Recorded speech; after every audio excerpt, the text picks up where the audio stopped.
It's Taylor and Dollar Bill here with you on this Friday morning as we head into a glorious weekend. We've had good weather, beautiful weather the last couple of days.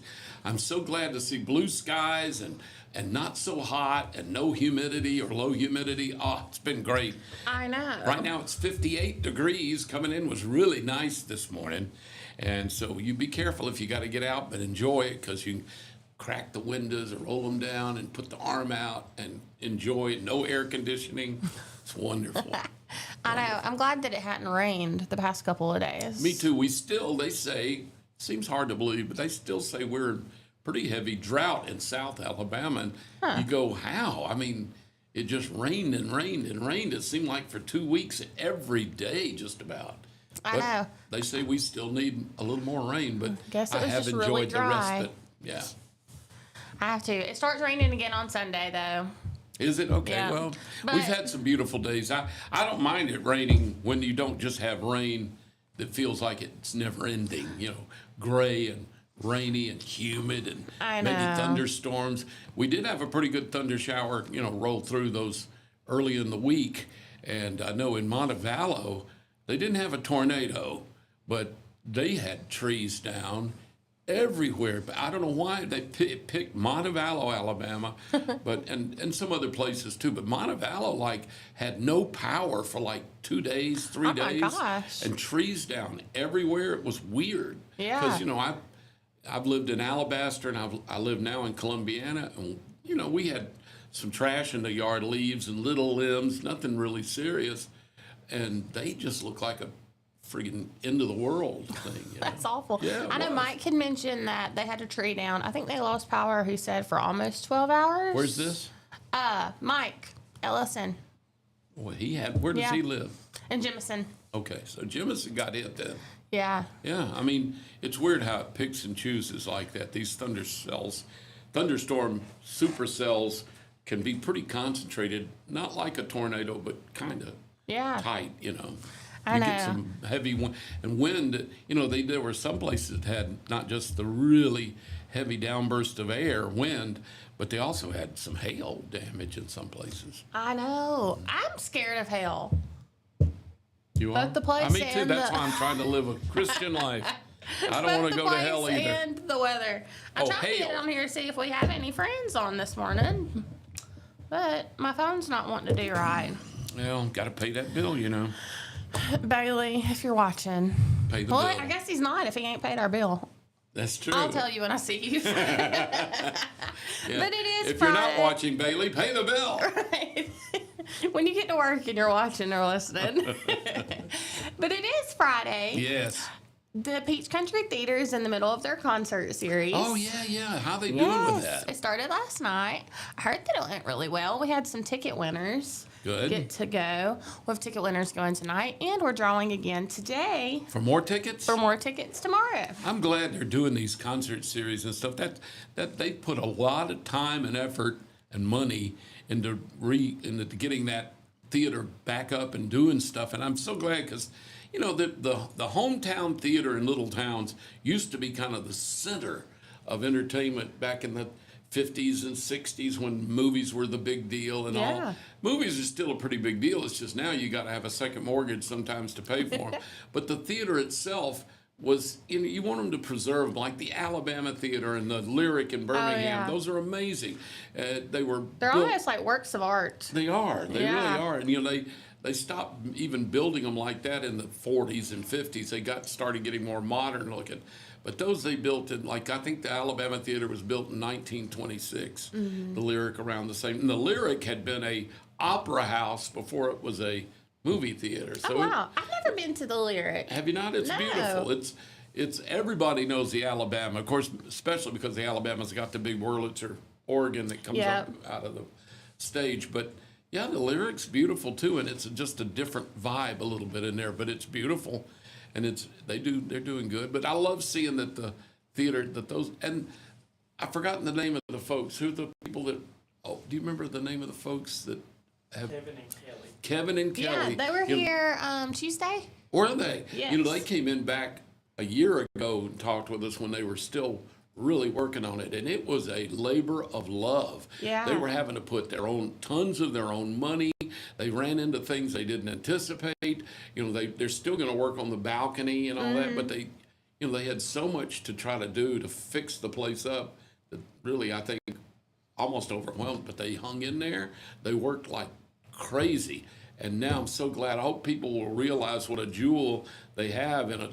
Because most, like Montevallo had the Strand Theater, and it was nice looking because they built it in the 40s, so it still looked more like a kind of classic movie theater. Yeah. It ended up becoming a laundromat, and then it became apartments or something. I mean, they wild. completely lost, and that was their only movie theater in the town, right there at the crest of the hill, going in town, and so Yeah, and you know, that they could have been lost really that. good with the college. Yeah, and there's all these little towns like Marion, Alabama, had a really nice little theater back in the 50s and 60s, and then in the 70s, you know, it started to decline, and I don't think it's a movie theater; it's a restaurant, and now it's been boarded up for 20 years. It's just rotten. It's just sitting there not doing anything. I know. I was afraid during COVID that movie theaters were going to be a thing of the past. Because there for a while, you know, nobody was going. COVID killed everything for a while. Yeah. That's what was scary. I mean, restaurants, look at all the restaurants that couldn't survive it and went away and has never come back. And like you said, movie theaters looked like they were going to be really, and they were damaged. Yeah. You know, they really had hurt them. I mean, you think about you have a business and for about a year, nobody comes to them or very few. How do you survive that? I know, but they've bloomed and have come back and they're back thriving. So. And movies are pretty cool. You know, the problem is that movies now are so expensive that the ticket prices have gone through the roof. The ticket prices aren't even the worst part. Now, I don't know why popcorn and soft drinks have become like gold standards now. You know, I went to the movie theater with Mary not long ago, and our tickets were $9 a piece, which is seems, you know, when I'm used to 50 cents and $1 when I was a kid, but you know, $9 a piece, you're looking at a multi-million-dollar production. Yeah. So, okay, I figure that's worth it. But then I bought we shared a big popcorn and got 2 large drinks, and that was $35. It's crazy, I know. $35 for a popcorn and 2 drinks, basically. Now, the drinks were, you know, I held it in my They're lap gallons. like I was holding a trash can. They were huge and so big that, you know, they make the movie theater seats now have a little thing for a cup on them. Yeah. And this thing wedged in that hole, and the people behind me said, "Could you lower your drink? I can't see past it." It was huge. And then, of course, we had the popcorn. It looked like it came in a garbage can, too. And then when y'all left, you couldn't even tell you ate any of it. No, well, you could tell it on the floor around us because, God, I don't know what happens to me in a movie theater. I guess I don't see what's leaving my hand as I'm stuffing it in my mouth because apparently I'm raining popcorn Me and my mom have had this discussion. Why is it so hard to grab like a piece of popcorn? I know. Like, you can't just grab 1 or 2 because if you do, then even more is falling out. It's ridiculous. Well, and it feels It's like it's made to to me, fall on the floor. Yeah, well, also, if you pick up like 1 kernel of popcorn and eat it, that is ridiculous. Yeah. I've seen people do it. They just, 1 kernel, you know, and you're going, what the? You know, I'm double fisting it, and popcorn's flying off my face like it was being shot out of a cannon in my face. And I'm going, you know. Yeah. I loved it. There's something about popcorn you want to just shove a mass amount in your gob and just work on it. I don't know what that is. I don't do it with steak. I don't do it with, well, maybe with French fries. But, you know, even a French fry, you can eat a French fry. Just buttery goodness. Yeah, I guess so. You just feel like you got to just shove it in there and go to town. And it just goes everywhere. It's embarrassing. I get up and it looks like I've exploded with pop because it's all on me. And when I stand up, it just goes everywhere. Oh, me. Well, if you... Well, I hate to waste popcorn now because it's so expensive. I know it is expensive, but I don't think it's quite as expensive at Peach Country Theater. And No, they probably also not. Have, I'm talking about some of the big ones up in town. They also have barbecue nachos. So if you're Do they hungry, really? yes. if you're hungry or if you're wanting to see a concert, definitely check them out this weekend because they've got another concert tonight and tomorrow night. But in the meantime, we're going to go to break real quick and thank our sponsors. When we come back, we're going to be talking about a little bit of everything. I've got a story about marijuana, about a swimming coyote. Really? And then, yeah, and I know with you, there's no telling what we're going to venture off into. So it should be a good I've show. got a story. You do? It's a good one. This one warmed the cockles of my heart and almost made me tear up, and it's a great story. Oh, it's it must very be really inspiring. good then. So you'll want to stick around because we've got some good stuff for today. You're tuning in to Morning Mayhem with Taylor and Dollar Bill at 6:14. We'll be right back after this break. Looking for the perfect way to unwind, compete, and have fun with friends or family? Then Putter Up Pelham is your next destination. Whether you're a mini golf pro or just out for a good time, Putter Up offers a one-of-a-kind indoor putting experience with custom effects lighting, sounds, and robotics at each hole, plus automated scoring and a virtual caddy to guide your game. And our ADA-compliant courses include special putters for individuals using wheelchairs or walkers, so everyone can join the fun from ages 4 to 100. Rain or shine, day or night, it's always game time at Putter Up. Come for the fun, stay for the challenge. Swing by Putter Up, where every stroke counts. Traditions come and go, but excellent service and compassionate care are benchmarks in any era. That's what Ellison Memorial Funeral Home is committed to providing you, whether through the pre-arrangement process or seeking services at your time of loss. Ellison Memorial offers a noticeable level of care and attention to detail. Others do not. So before making a decision based on yesterday's traditions, experience the Ellison difference when it comes to your loved one's final arrangements. You'll be glad you did. Call us today at 205-280-4600. Ellison Memorial Funeral Home, setting the new standard in local funeral service excellence. We are always here when you need us. Underage drinking is deemed by many adults to be a rite of passage.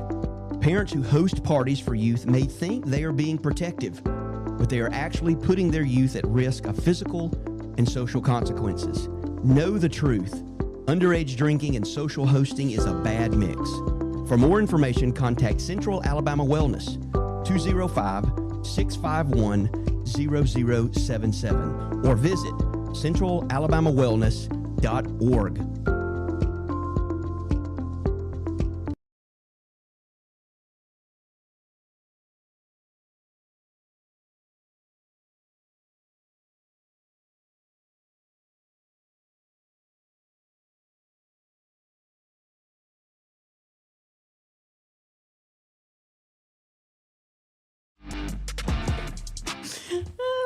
Good morning. 6:16 is our time. 16 minutes after 6 o'clock. We're glad you're with us.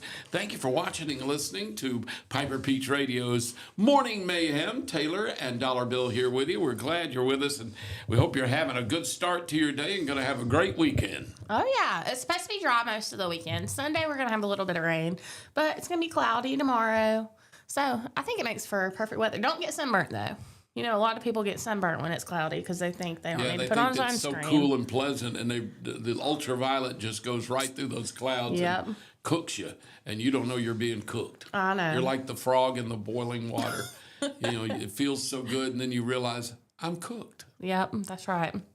But we want to say good morning and thank you to our sponsors, Chilton Mobile Home, and also Putter Up. Thank you all so much for sponsoring our show. Putter Up is a good place to go if it's raining. It is. It's inside. So the climate doesn't particularly matter. You can go play your putt-putt, your golf. But I still won't. They will not tell me how to cheat. You know, the thing is so smart. It does everything for you. The little putter head keeps your score and tells you where you are and all that stuff. How do you cheat when you've got a smart putter head like that? I can't get them to give me their cheat code or whatever it takes to. Because if I'm going to go play putt-putt, I'm going to cheat. Yeah, you're trying to hack the system. Yeah, I mean, it's just the way it's putt-putt and Monopoly. If I can't cheat at those, I'm not playing. Yeah, I mean, if you don't cheat, it makes for a really long game. It does, and I lose. Especially if you're actually not good. Yeah, and I don't like to lose at that. So. But if you're not losers like us, then go check it out. And even if you are, maybe they're smart enough that they can figure out how to cheat and they'll let us know. No one's told me yet. I've offered them a little bribe too. I actually offered them about a lot of money's worth of. I was going to buy them some goobers at the movie theater and give it to them. Big money. It's like 2 boxes. I wasn't gonna. It wasn't worth it for that. Oh no. Yeah. That'd give them 16 goobers. Well, I was going to try and segue off that saying something about goobers, but I don't have anything. But I do have a story about a coyote that swam 2 miles. It's not appropriate, so we'll just move on. That's for the after, what is the after hour show? Oh, yeah. It'll be the after hour show. Safe harbor. So I saw this story, and it was talking about a coyote that had swam to Alcatraz Island. Have you ever been to Alcatraz? Mm-hmm. You have. Yeah. Have you ever been there? No. It's scary. You always hear that nobody would survive getting off the island because of the sound, the water around it. Yeah. And sure enough, we were on the boat going out to Alcatraz, and man, it was scary on the boat. It was a big boat, I bet. And when you think that, of course, in all of its years, only 2 or 3 people ever survived trying to get off of it. Oh my goodness! Or 3 or 4 tried, and only one made it. The other died. Anyway, it's a spooky place, that Alcatraz Island. It really is, and I can't imagine people living on that island in that prison. It just seems cruel, even for bad, It's sad when you can say even for murderers and rapists who rape murderers. I mean, that place is scary. Yeah, I bet. Well, this coyote didn't think so. He swam 2 miles. Coyotes are little guys. I know. And that's twice as long as biologists expect for them to swim. But it says that he paddled his way over there. And they thought that he might have come from another island that was close by and only went a mile. And got confused. But apparently he was tagged, so they knew. After they looked up his tag, they knew where he came from. It says that he most likely departed his home base in search of a new mate or a new territory to defend. And that coyotes, like wolves, swim, although it's incredibly rare for humans to spot one doing so. Yeah, I've seen a lot of coyotes before. Of course, I don't know. I guess there's a lot, where I am on Lay Lake, there's woods, nothing but Alabama Power Company wood land across from us. I've never seen a coyote. I've heard them, baying and making their little noises. They sound eerie. But I've never seen one in the water. I didn't know they could swim that good. I didn't either. And apparently, it said that they don't normally swim that far. Well, this guy must be a tough one, man. If that or really horny, because if he was swimming that just to find a mate, that boy was driven. But is there anything over there? Are there coyotes over there? I don't think there's any coyotes. I think he's just a little confused. I think the poor guy's a little confused. But there are people that give tours of the Alcatraz, museum, which used to be the prison. But holy cow, he must I bet he was disappointed. I know when he got there and did his little coyote like, "Girls, I'm here." Crickets. Hello, Nothing. ladies. Hello. How you doing? You know what that makes me think of, though? I'm sure that they're not going to go boat to the island, get the coyote, take them where more coyotes are. I'm sure they're not going to do that. They might, especially in California. There's some animal rights act. PETA's going to be all over that poor guy and put him in take him a girlfriend probably. Who knows? It makes me think though of turtles. They talk about whenever turtles are crossing the road, and they want you to move them because you don't want to smash a turtle, obviously, right. But you're supposed to move it in the direction it's going instead of taking it back across they say the that road. If you take it back across the road, he's just going to have to try to go and that way almost again. what it makes me think of. They swam that far, and here they come on their boat to come get them and back, take them. And then he's just going to have to swim again. Yes. But maybe he got over there long enough to go, there ain't no girls on this island. I know. Yeah. I got to go find another island. I'm telling you. But it also tells you he must be mighty unpopular. Because if he went from the mainland where there may be lots of girls and territory to defend, and this poor loser had to swim a deadly crossing to get to an island that's deserted of coyotes. He may not be the sharpest tool in the shed anyway. Yeah, I don't Darwin think may so. want him gone. He may be the fittest, but Yeah, he may be don't know that fit, he's but he gonna- may not be the fittest. that's right. We know he can swim. Yeah, that's weird. And I'm torn. I don't like coyotes. I know they got a place in the ecology, and I don't know what, but they just bother me, and they're trouble when it comes to some of the if they get they're kind of like deer. They can overpopulate. Oh, yeah. And then they're damaging to the ecology. It's they say it's one of the reasons we don't have a lot of quail and we don't have other things because They're almost like invasive. they are, yeah. Yeah. Are coyotes natural to this area, or did they come from Mexico? I don't know. I think they came out of Mexico. I don't think there were many coyotes in Alabama till the last 100 years or so. I do that's know. what I may be completely wrong. That's coming out of.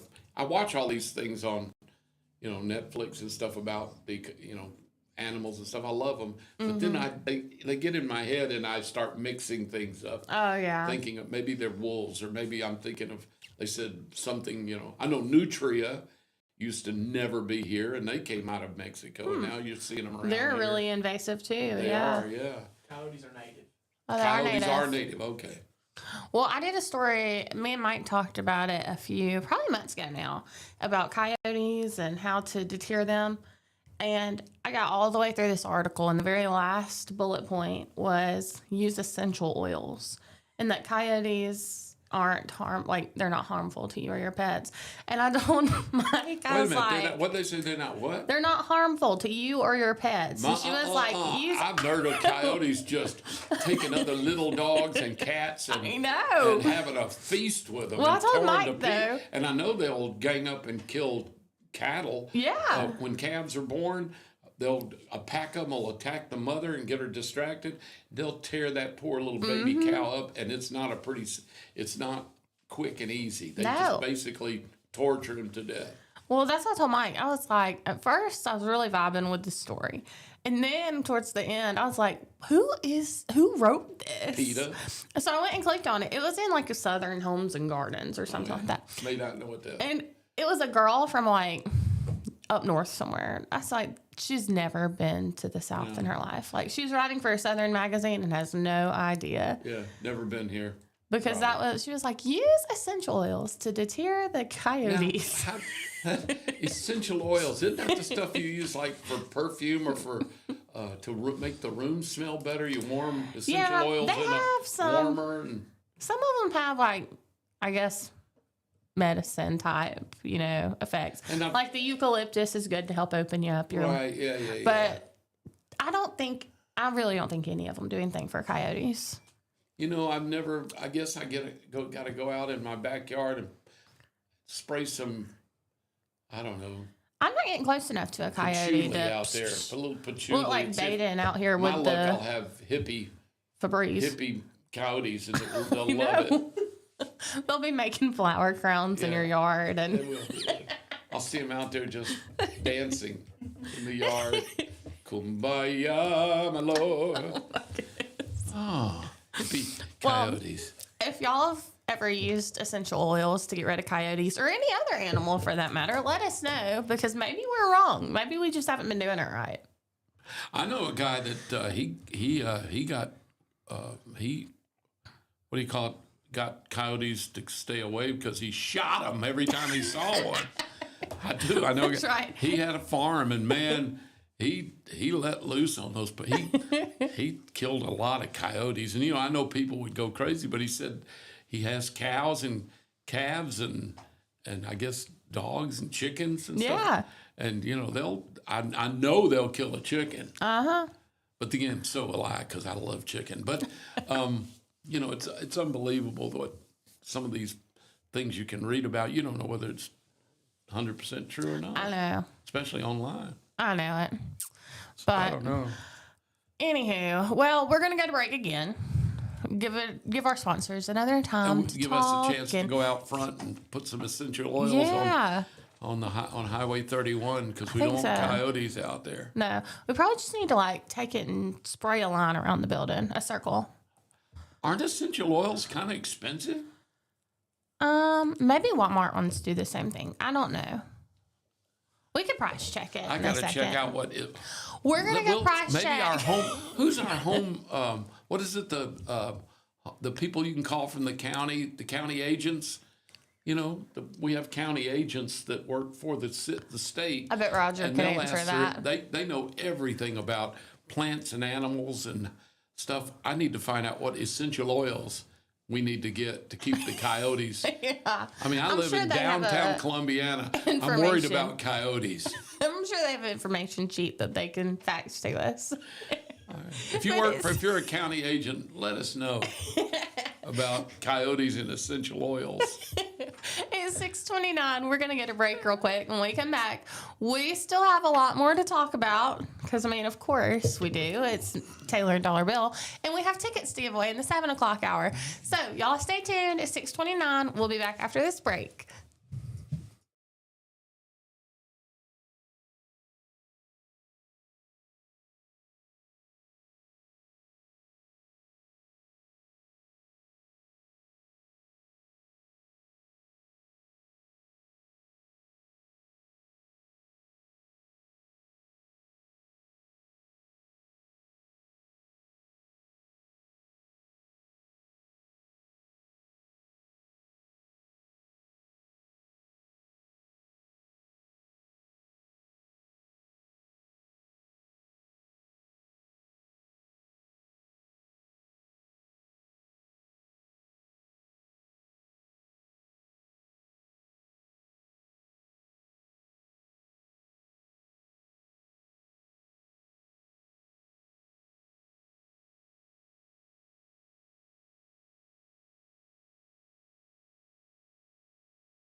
Shutter button. Essentially. Hello, welcome Good back. morning. You're tuning in to Morning Mayhem. We're coming at you live from the Clayton Tractor Studio. It's Dollar Bill and Taylor. It's 6:33, and it's about mild 50-something outside. degrees. What is it? I checked it while it was like 56 degrees. It's right now 58, so it's gone up 2 degrees. Yeah. 59. So going it's up as we warming on speak. up. Sun's coming up. That's right. But it's nice because it hasn't been as humid, and I've really enjoyed that. I have to. I hate when it's so humid. You I feel do. like you're in a Listen, crock pot. I'm too old and too fat to be out in humidity. I'm like a turkey being broasted. Speaking of fat, Oh, speaking of bats. one of our sponsors, Workout Anytime. Right. Yesterday, I was scheduled. I've joined the gym. I've joined Workout Anytime. Oh, good. I was scheduled for a body scan. And earlier in the week, Bailey, my husband, he went for his body scan. And I was making fun of him because he looked like E.T. Well, I went for mine. And I told him, I was like, well, it's going to be your turn to make fun of me. Like, I'm going to get up here and probably look like Shrek. I 100% looked like Shrek. Do you know, and I'm not saying this because I'm proud of it, but because I'm working on it as I sit here drinking a Coca-Cola. Do you know how much % of my body is fat? I don't know. 44%. Is that bad? I mean, it's almost half. What's so it I would supposed think to so. be? I don't know. It didn't say. I've never gotten on those scans because I didn't want to know. I'm serious. All my life, I've been one of those people that's been on a roller coaster. I've been way obesely overweight, and I've been way too thin. It's weird. I've gone so far in both directions. I got sick, and that really sent me down. At one point, a couple of years ago, I was like gaunt looking. I had that sunken look here, and Yeah. dark circle. My eyes were sunken. But that was from an illness, from sickness. But I have been both extremes of the spectrum, and it was always hard for me to ever get any weight off because I love to eat, and I'm lazy. I mean, I don't like working out. I really don't. Yeah. Now I'm active, or was when I was working, but to go to a gym and work out just never. It was hard for me. It was boring. It hurt. I didn't like it. I'd rather be eating a Twinkie, drinking a soft drink, and in a recliner watching a movie or something. Yeah. I'm just lazy, I guess. But I I never was make the ashamed time of it. to go. But they would always say, "Let's find out what your BMI is. Your body mass index." Yeah. I said, "No." What do you mean, no? I don't want to know. Because it's going to depress me probably. Well, and with the BMI, even people that are fit, a lot of times they still have Bad BMIs. numbers. Yeah, exactly. I don't even know how they come up with that. But my body fat percentage, it was on it. Well, the good news for you is you're young enough. You're young enough, you can work on it. Yeah. When you get, especially when I found out when I got in my 50s, late 40s, early 50s, it got a lot. I could, if I wanted to knock off 10 pounds, let's say, I could do it in a week almost, because my metabolism was good. And, I just cut back on my eating and do a little more or whatever, drink more water. Yeah. Stop eating hot fudge sundaes whatever. And I could drop 10 pounds pretty easily. Now I can work for a month and get a quarter of a pound off. It just seems like it's so much harder once you get over that 50s, into the 50s. It just really does get harder. So you're young enough. It's just something to work on. You'll knock that out, and you'll be fine. Me, when you do, and by the way, anybody watching and listening, if you do want to lose some weight or get in better shape, you can always do it, even if you're 100. But let me tell you, if you're younger than 50, you better get on it because it's a lot easier, more effective, and it's less painful than when you get older. So get on it. I got to lose. It's weird is I'm back on the other side of my pendulum. I was too thin a couple of years ago. Now I'm working my way back to not too thin at all. And I need to lose about 18 to 20 pounds. Really? Yeah. Huh. Oh, I'm all gut and no butt.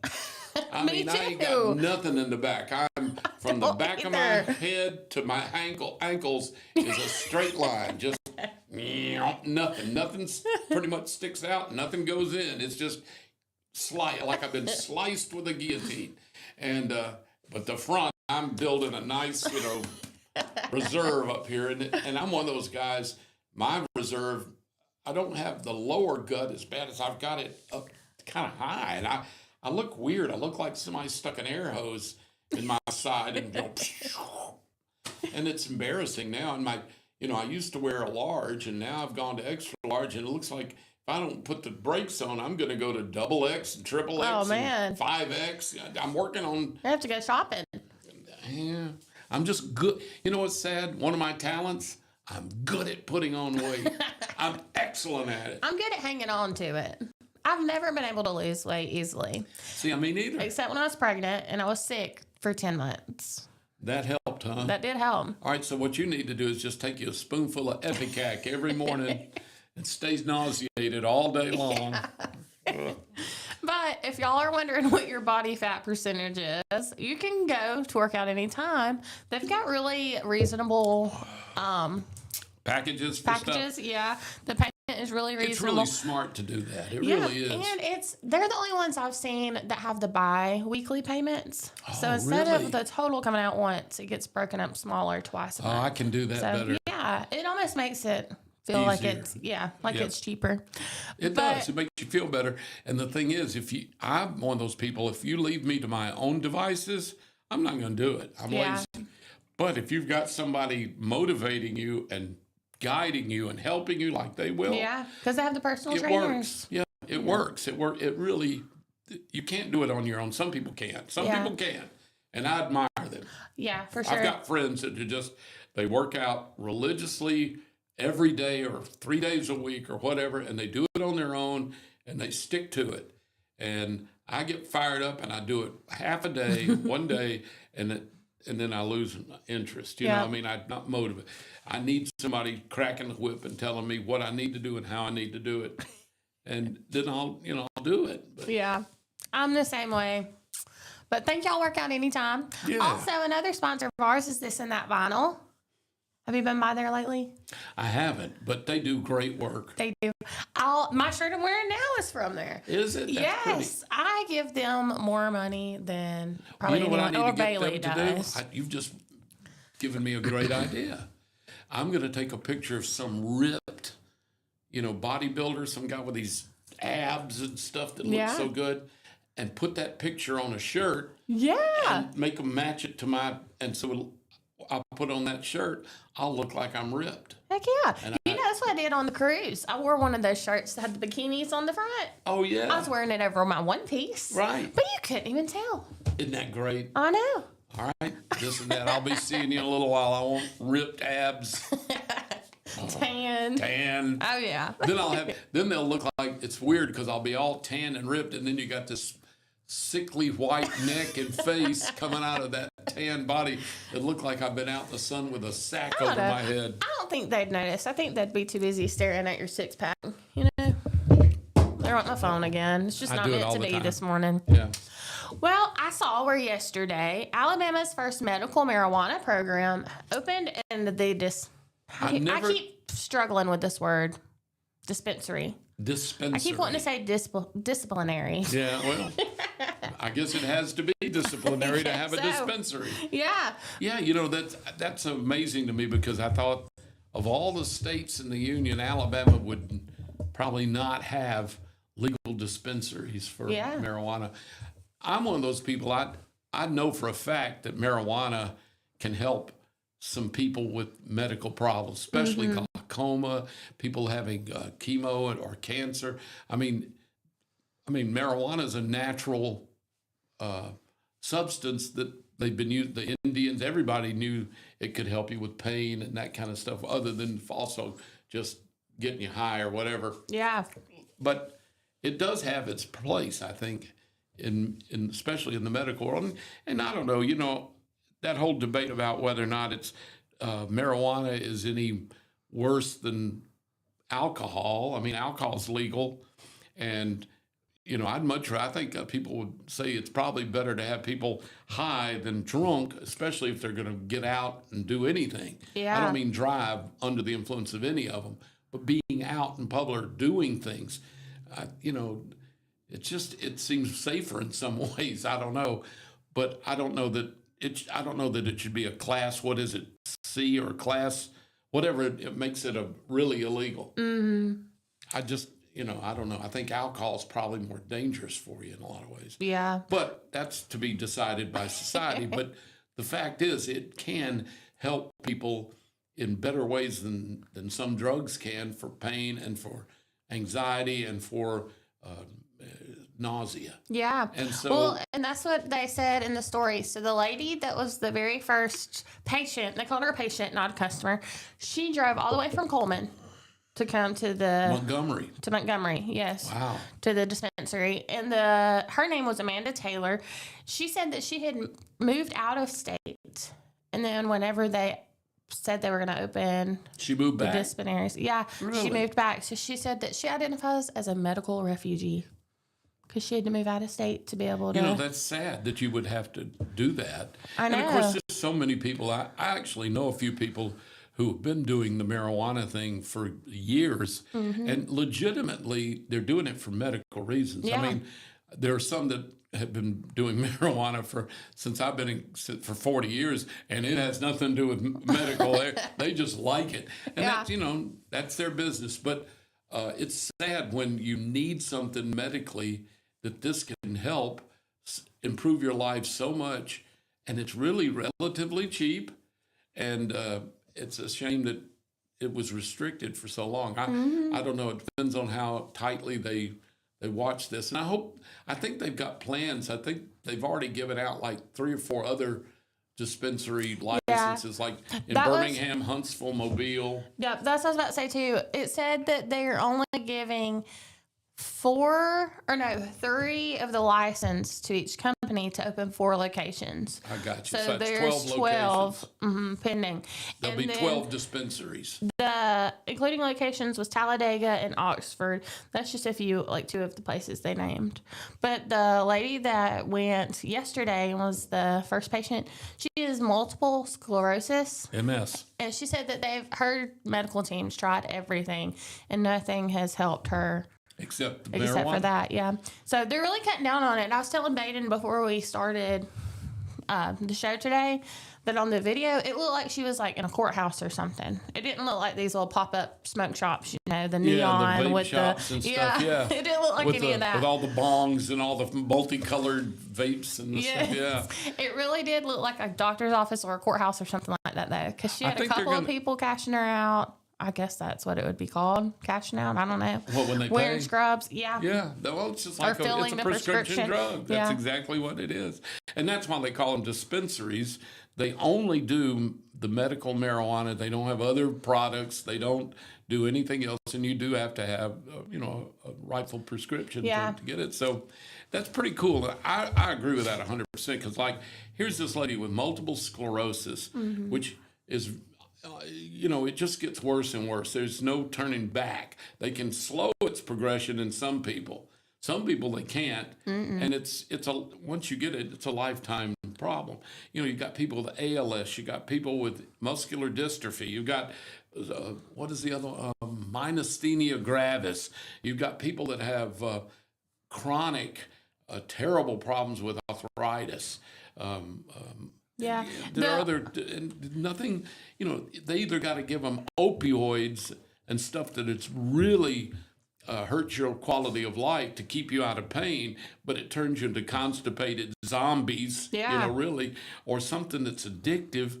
Whereas they say marijuana is not physically addictive, it's only psychologically addictive. Yeah. And it's relatively safe. So I don't know. I just...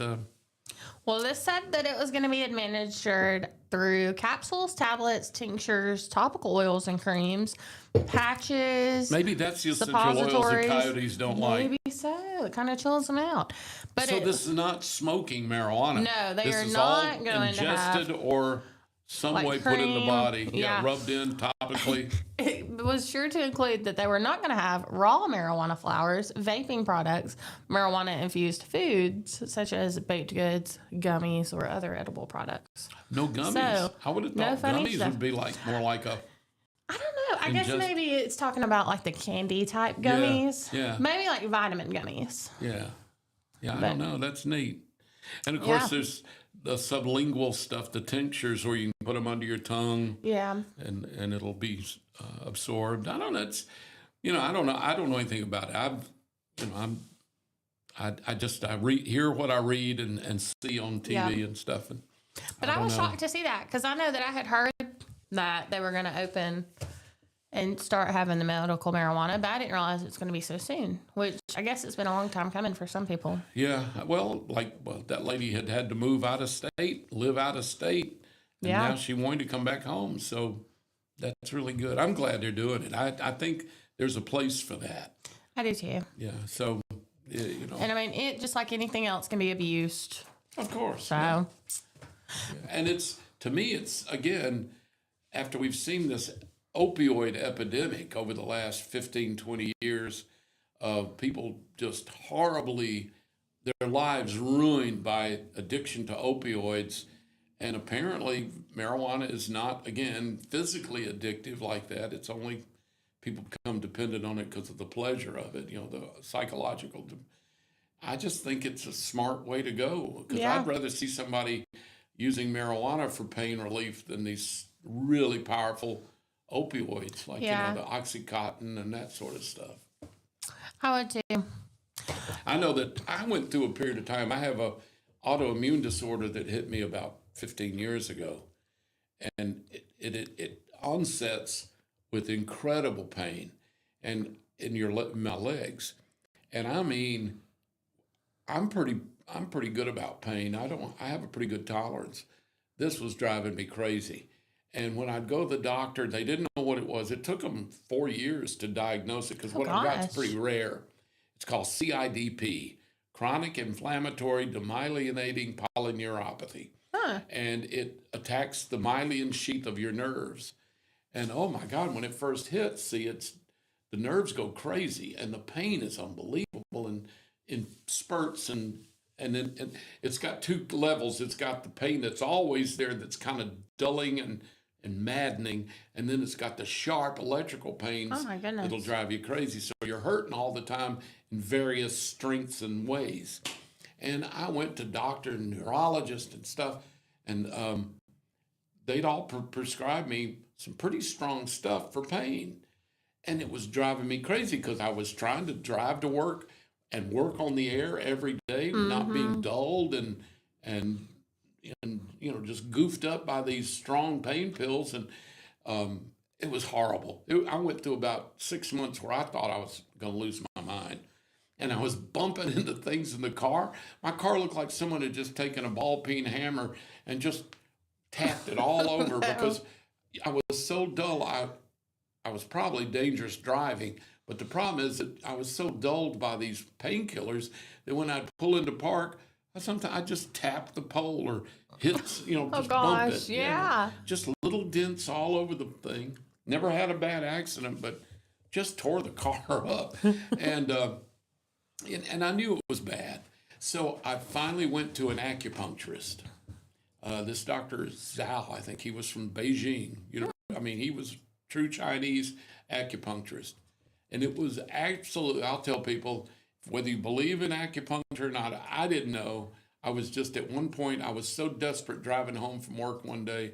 I was going through Hoover and just saw the sign that said acupuncturist. And I just pulled in and went in. And I told him my story, that I was on all these pain pills and this stuff called Lyrica and this stuff called gabapentin, which now they show that have some terrible side effects and damaging stuff. And I was gobbling them like candy. I was eating them like I was taking too many. Yeah. And I was taking pain pills like oxycodone and hydrocodone. Oh my goodness. Yeah, it was horrible.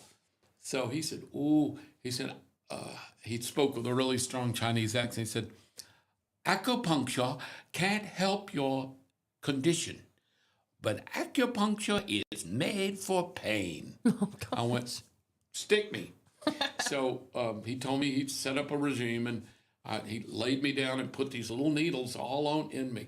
And it was weird because you don't feel them. They're thinner than a human hair. They don't penetrate your skin. They penetrate between the cells. So you don't feel them. Yeah. It's the weirdest thing. And he put like 3 across my brow, one on in my nose. You're like, my legs are hurting, That's not what- my face. He put 3 up here on the back of my arm, and I'm thinking, and I was laying there, and he was sticking them in and twirling them, and I went, Dr. Zal, I did tell you this was my legs. He goes, oh yeah. He said, and then he explained something about putting it through your chi, the waves in your body for energy or something. It's called the chi. Yeah. I didn't understand it, but it sounded fine to me. And so he said, Whatever. look, and he took one of the ones that was sticking out of my arm, and he twirled it, and my right foot went, like, and he said, see it working? I went, oh my God. So then after he got all the needles in me, probably, let's see, 3, 4, maybe 12 needles, little. And again, I didn't feel any of them. But he said, once I get the needles in, I forgot what he called them. He said, you will feel a little tingly sensation all over as your body reacts to it. Sure enough, about the time he got that last one in, I just felt this. It wasn't unpleasant, but it was just weird. It was just tingly. Yeah. That sounds like some Willy Wonka chocolate factory It's stuff. amazing. So he turned the lights out, and he said, don't move. Just lay still for about 30 minutes. I'll come back in and wake you up. I said, I don't think I'll go to sleep. He said, you'll go to sleep. And sure enough, when he turned the lights out and left the room, Immediate. it was like a light switch. I passed out almost. It was weird. Slept great. He came in, turned on the lights, and I was in there with that Chinese music going dong, ding, dong, dong, dong, real nice. Anyway, he came in, woke me up, and pulled the needles out, and I had to go back like every day for a week, and then I had to go like 3 days a week for 2 weeks, and then 2 days, that kind of. He said, I'm not trying to gouge you, trying to get you to come, but you got to get your body whatever done. I never took another pain pill. Wow. I took one that night because when I walked out, I was 30-40% better. Right then, 20-30%. Felt better, but, I was still hurt.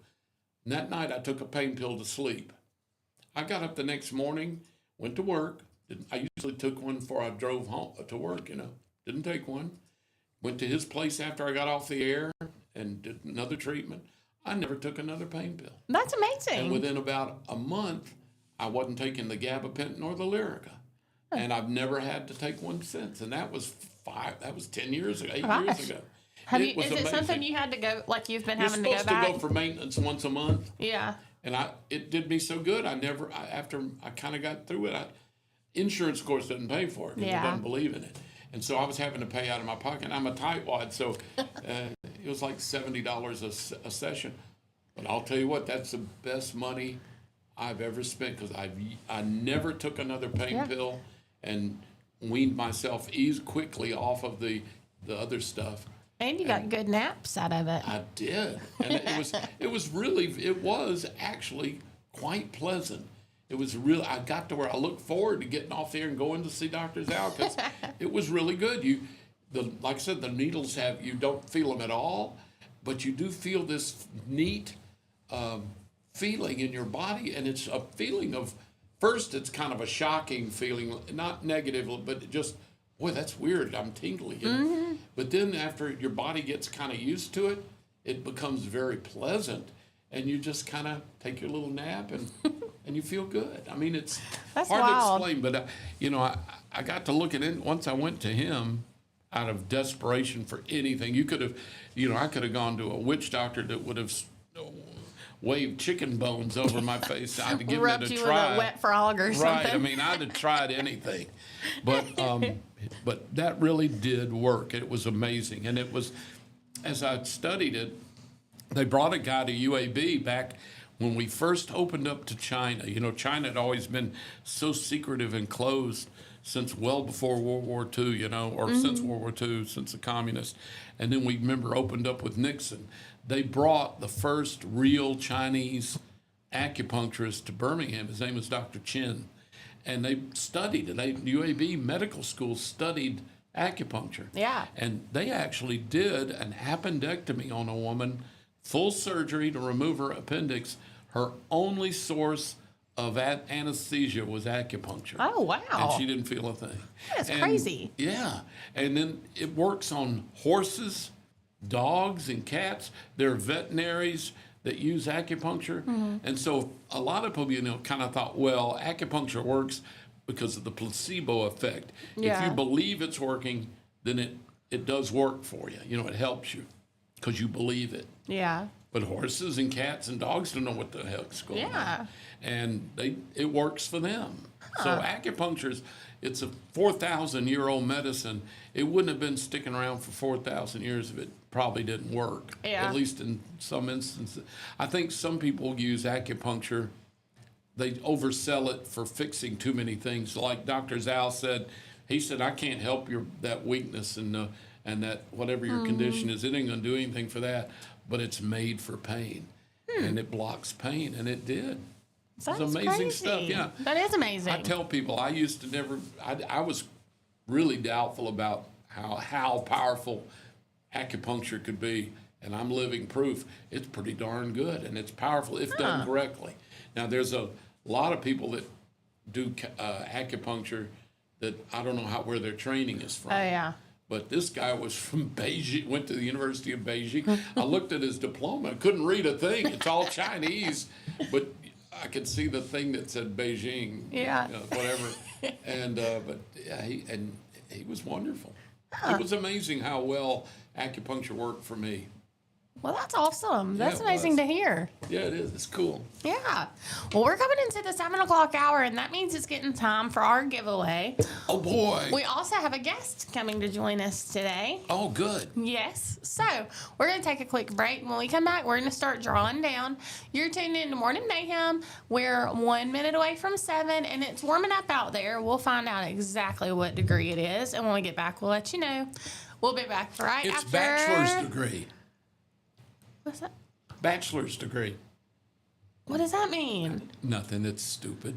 Oh, A bachelor's Sorry. degree or a doctorate Oh, or a yeah, master's yeah. degree. You said what degree I it's didn't going go to be. to college, so I didn't know. Well, I didn't. It's high school degree. It was a really stupid joke. So I'm you sorry. you were the highbrow one. I went low. No. Yeah, I did. We'll be right Went back, for the y'all. knees. I thought that.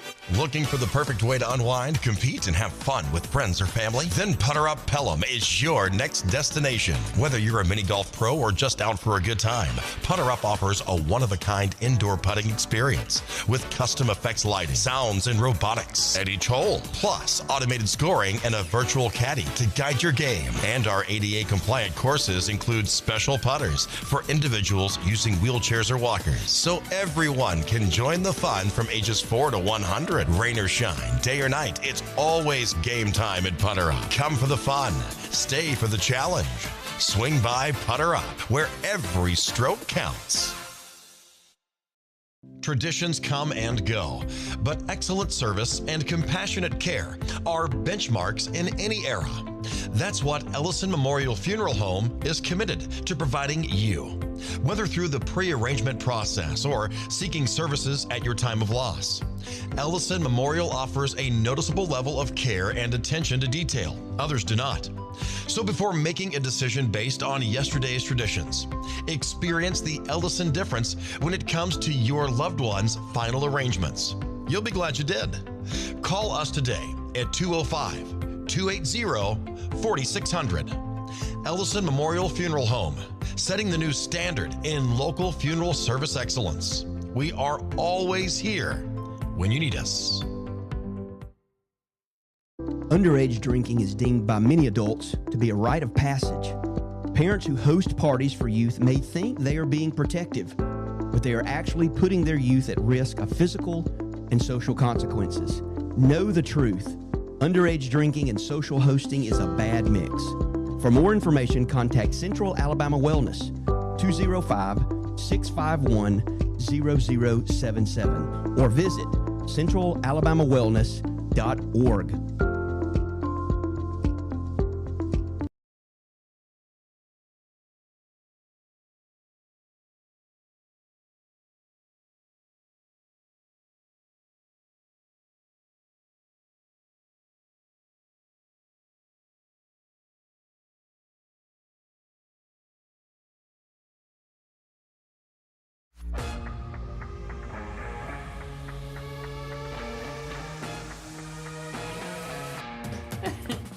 It's 7:03, 3 minutes after 7. The morning's flying by. Hope you're doing good. Thank you for watching and listening to Piper Peach Radio's Morning Mayhem. We're glad you're with us. It's Taylor and Dollar Bill here with you. And we've got a good morning going. We've got some tickets we're going to give away to a concert. Is this for tonight? These Or can are it be for tomorrow. Tomorrow night? Yes. Okay, so good. yesterday's winners are going tonight. Oh, I got you. So yeah, that's good. We're giving you a day advance notice. Yeah. Very good. Well, you gonna draw some? We're going to draw. How many should we draw? 2? Is that right? Well, we're going to draw down. So we're going to draw we're a not just few. drawing them? Yeah. Why are we gonna draw down? It's Baden's idea. Oh, Baden's bundling. He's trying to draw it out. Yeah, okay. Let's see. You can draw 3. I'll draw 3. All right. Let's see how many did I get there. There's, dang, they're all clustered. And now these aren't just for yesterday. So if you've signed up for tickets any this week and you haven't already won, your name is still in here. This is everybody. Yeah. Okay. I got my 3. Okay. You Wait a got. minute. I got my 4. Yeah, I don't know his theory on folding papers, but it's easy to grab about 8 at one time. I got 3. All right, I got my 3. All right. I'm looking to make sure I can read the names. Good luck. Yeah. Is this Baden's handwriting? Yeah. You should have been a doctor. My handwriting's just as bad. All right. All right. Mine are all 80s. And I think mine are mixed. Christy Harmon is one of mine. So Christy Woohoo! Harmon's in for the tickets. So is Tracy Bates. Traci Bates. Tracy Bates. And Mel Stroud. That sounds like 3 women too, doesn't it? Mel must be short for Melanie. Maybe so. Yeah. Mel Stroud, Tracy Bates, and Christy Harmon. I have Judy Lowry, Donna Hayes, and Susan Barrett. Excellent. So we got, looks like 6 women. So we have our 6, the final 6. Where are the dudes? Da, da, da, da. Okay, so what are we gonna do For then? We'll some draw reason- we'll draw a winner from these. We will draw. Let's see. We have Don't 6. tell me we're gonna draw down out Yeah, of we're gonna 6. let the guest. We're gonna let the guest draw too. What? She'll draw the winner. Yeah. Oh, okay. The 2 winners. There's 2 winners. 2 winners. And they're gonna Oh, get good. 2 So there's tickets 2 each. winners out of So 6. 2, That's not bad. Yeah. So 2 winners winning a pair of tickets. That's cool. And that's for the concert at the movie theater. Yes, at Peach Country Theater. Peach Country Theater. That's right. I love it. So All right. Well, I got to tell you, there's a story I want to share real quick with you if I can. do share. Do tell. This touched my heart. It was a neat story. You know, there's a thing called StoryCorps where people, the government gets people to come in and record something about their life, and they put it in the National Museum for keeping. And there's millions of them. StoryCorps is a cool deal. And this one was one that really got to me. It were 2 guys that worked together down in Florida. They were bikers. They were best buddies, rough and tumble guys living the biker lifestyle. Now, they were hard-working construction guys, and they were working on condos back in the 90s down in Florida. And they were both big guys, tattooed up, long hair, earrings, do-rags. They were the typical rough and tumble, like biker dudes that were working construction. And they were living a pretty, wild lifestyle. They were young. They were in their 20s.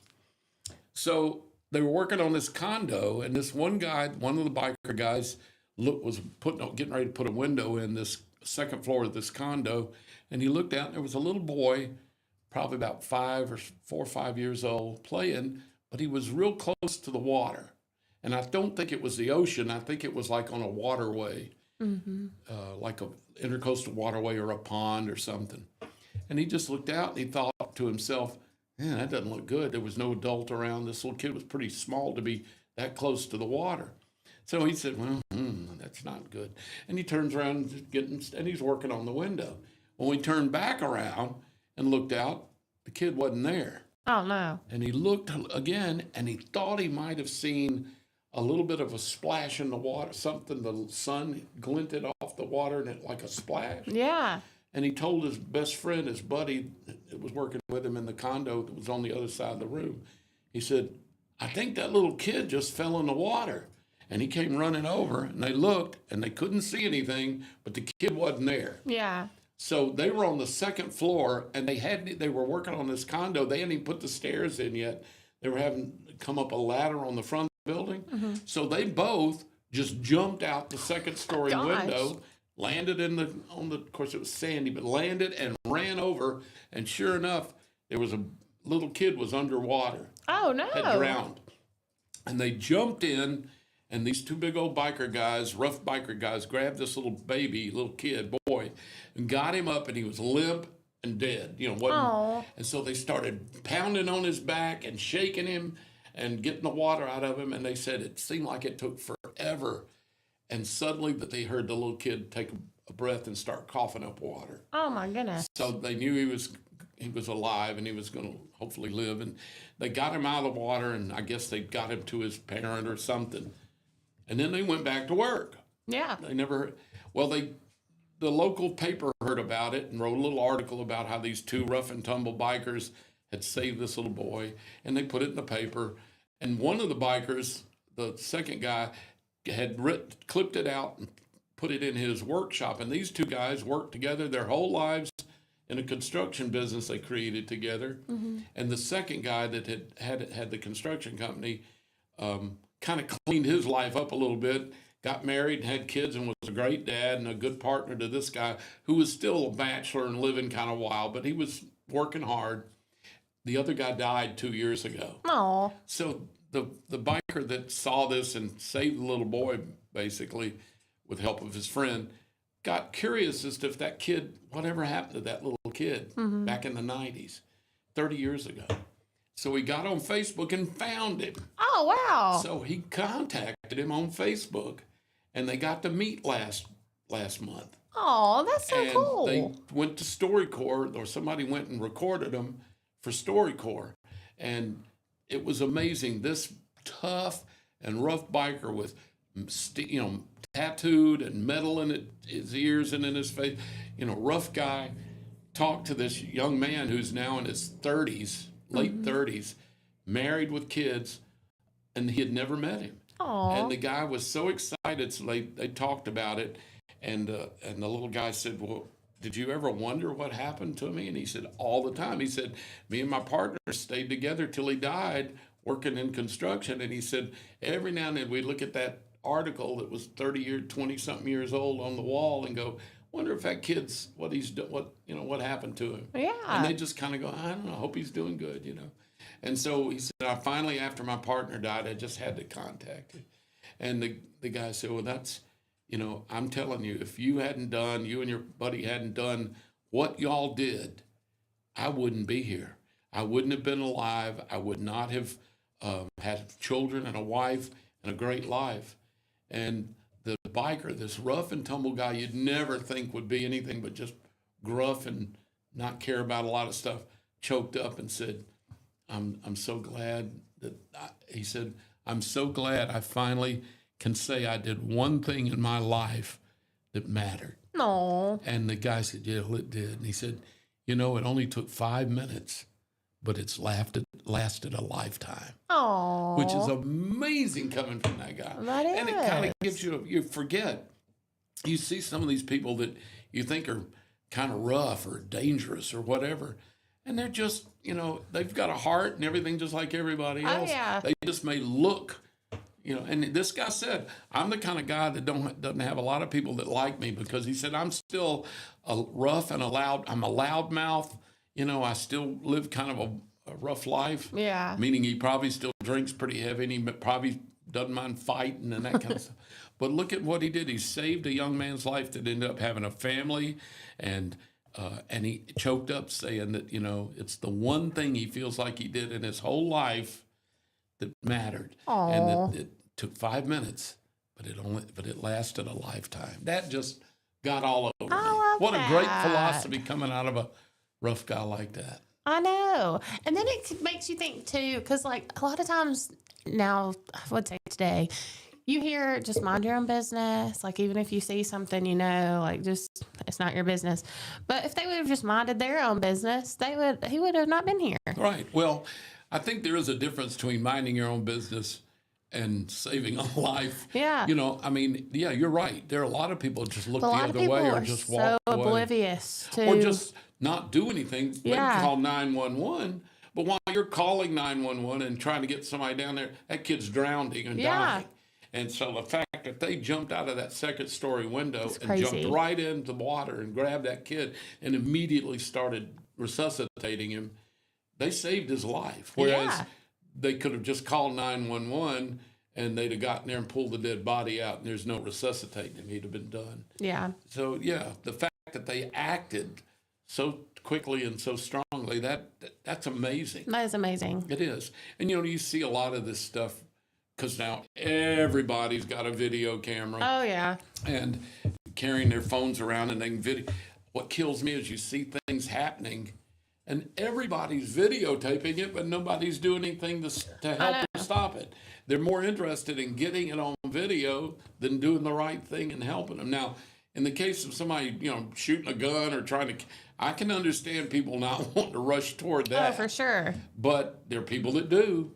There are. But it kills me that even under those kind of, where somebody's shooting a gun or terrible fights, there's people running toward it with their cameras. I know. They're not going toward it to stop it and they're not calling 911 because you can't video while you're calling. You know what I'm saying? Yeah. They're more worried or they're more enticed into getting it on video than they are doing the right thing and either calling somebody or helping them. Yeah.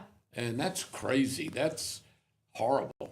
I mean, call 911 then video or whatever if you got it, but do something positive. Yeah. And, you know, it's a shame, but I know, the world sometimes- today's a little bit strange. They are. I wonder what goes through some of these people's brains sometimes. Well, you know, I've seen a lot of these videos, that end up being memes. It's on the subway and places where people are fighting on planes. You see all these things now Yeah. with people that go completely nuts on an airplane. Do you see the lady trying to catch the airplane on fire? No. It was a few weeks ago. I saw it. Was she in And- the plane? Yes. I think it was kind of like one of those, not a suicide bomber, but like a suicide, Like she like- wanted to die? yeah, type But thing. wanted to take everybody with her on the plane? Yeah. She was trying to catch the shirt or like the seat of the person in front of her on fire. She had a cigarette lighter. I thought you couldn't get on the plane with one. That's what I thought. But then people were on there saying that like if you smoked, like you could carry it on. Which you can't smoke on the airplane anyway, so why are you able to carry this on? I know that I just flew to Baltimore Airport, and they tell you on your carry-on or on your body, you're not supposed to have any kind of lighter. I didn't think And you were it's- either. It can't be the liquid kind of lighter, like, you know, with lighter fluid, like a Zippo. Yeah. And it can't be, they're really against you having any butane lighters, and you're not really even supposed to have a butane lighter in your checked luggage. Huh. And you can't have anything with a battery hardly. I She mean, must have smuggled it on. she must have. I But don't know yeah, how she was got trying it. to like flick, and it caught at first. And I've never been on a plane. What are they called? Flight attendants. Flight attendants. They came over and was like trying to like bat Put it it out out. and take it away from her. It was crazy.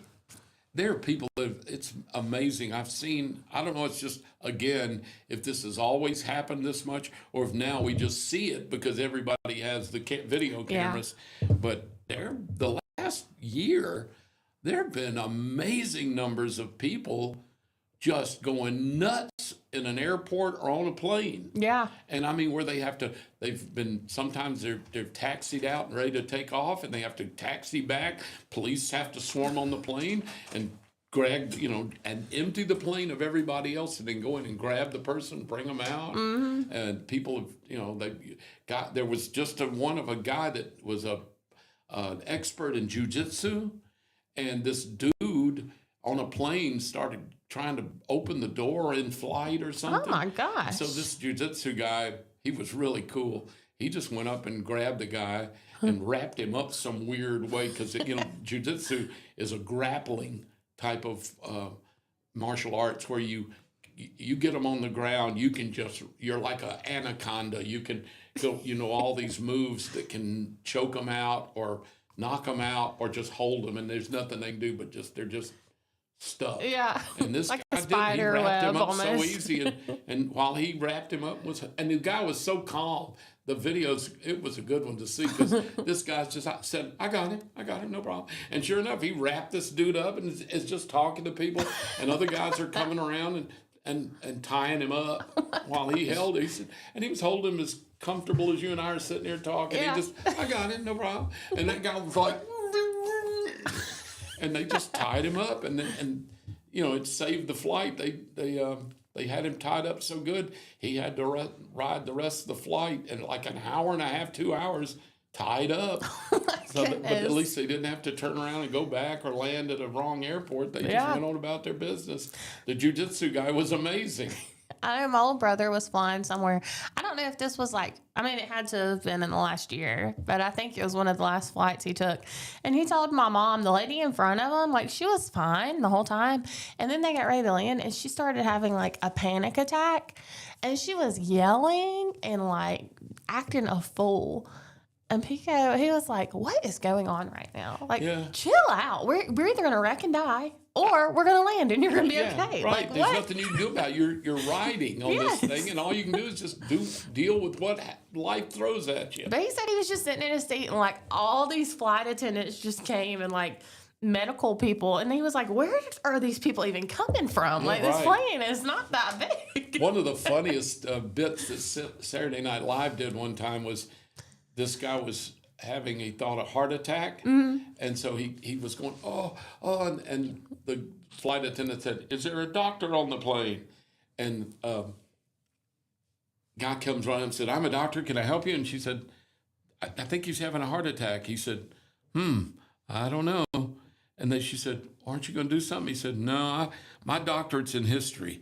I've got I'm a history professor. Yeah. So another one said, I'm a doctor.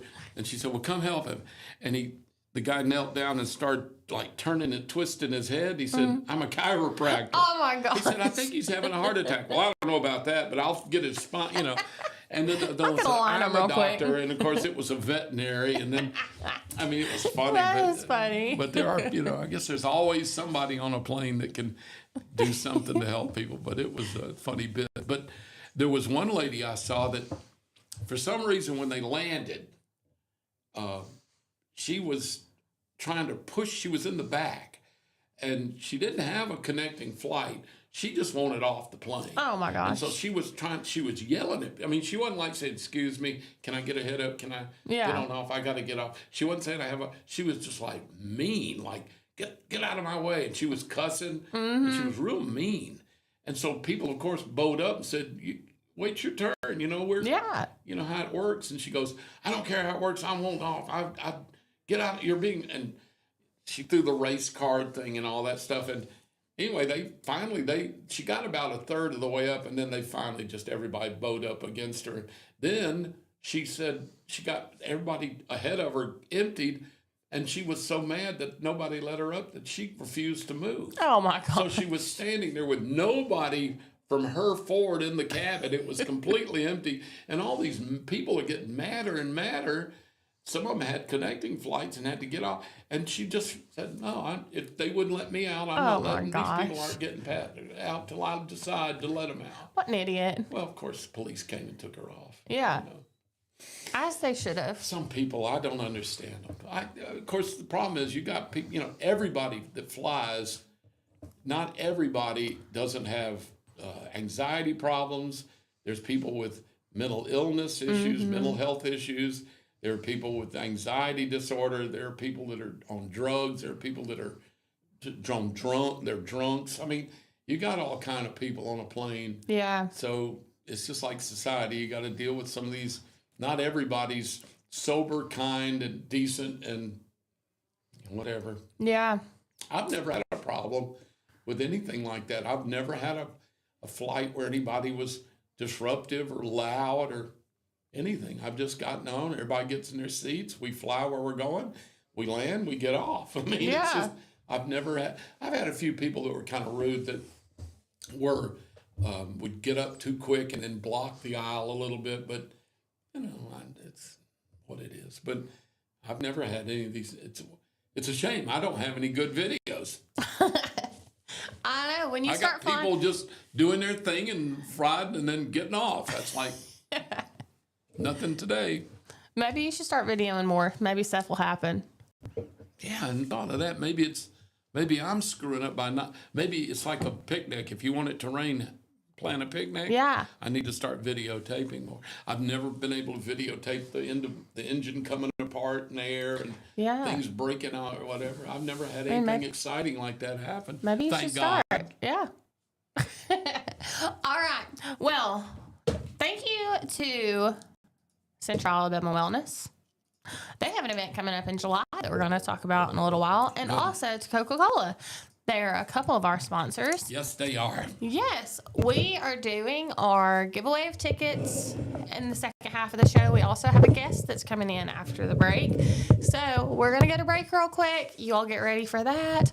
And we'll be back in just a moment. You're tuning in to Morning Mayhem with Dollar Bill and Taylor at 7:24. We'll see you after these words from our sponsors. Looking for the perfect way to unwind, compete, and have fun with friends or family? Then Putter Up Pelham is your next destination. Whether you're a mini golf pro or just out for a good time, Putter Up offers a one-of-a-kind indoor putting experience with custom effects lighting, sounds, and robotics at each hole, plus automated scoring and a virtual caddy to guide your game. And our ADA-compliant courses include special putters for individuals using wheelchairs or walkers, so everyone can join the fun from ages 4 to 100. Rain or shine, day or night, it's always game time at Putter Up. Come for the fun, stay for the challenge. Swing by Putter Up, where every stroke counts. Traditions come and go, but excellent service and compassionate care are benchmarks in any era. That's what Ellison Memorial Funeral Home is committed to providing you, whether through the pre-arrangement process or seeking services at your time of loss. Ellison Memorial offers a noticeable level of care and attention to detail. Others do not. So before making a decision based on yesterday's traditions, experience the Ellison difference when it comes to your loved one's final arrangements. You'll be glad you did. Call us today at 205-280-4600. Ellison Memorial Funeral Home, setting the new standard in local funeral service excellence. We are always here when you need us. Underage drinking is deemed by many adults to be a rite of passage. Parents who host parties for youth may think they are being protective, but they are actually putting their youth at risk of physical and social consequences. Know the truth. Underage drinking and social hosting is a bad mix. For more information, contact Central Alabama Wellness, 205-651-0077, or visit centralalabamawellness.org.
Yes, overcomes. We are back at 7:29, 29 minutes after 7 o'clock on this Friday morning as we head into the weekend, and I hope you're going to have a good one.